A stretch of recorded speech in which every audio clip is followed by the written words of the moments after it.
आज आपल्याला एका भक्तांनी प्रभू श्रीरामांचा अयोध्या धाम येथून महाप्रसाद पाठवलेला आहे. समोर तुम्ही बघू शकता श्रीराम जन्मभूमी पंचमेवा प्रसाद अयोध्या. तर हा प्रसाद आपल्याला घरपोच झालेला आहे. खरंच खूप मनाला समाधान वाटलं. आणि 12 ज्योतिर्लिंगापैकी एक असणारे काशी येथून देखील काशीचा महाप्रसाद देखील आलेला आहे. याच्यामध्ये रुद्राक्ष वगैरे देखील आहेत. इथं 3 पानाचा बेल देखील आहे याच्यामध्येच तुम्ही बघू शकता.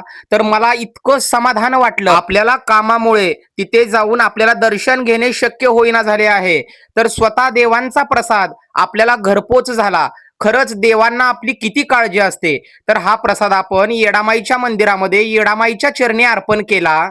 कारण येडामाईचा आशीर्वाद आपल्या पाठीशी आहे, म्हणून या सर्व गोष्टी घडत आहेत. आता आपण देखील हा अयोध्येतील श्रीरामांचा व काशीमधील श्री महादेवांचा प्रसाद आपण स्वतः ग्रहण करणार आहोत. खरंच मन अगदी प्रफुल्लित होऊन गेलं येडामाय.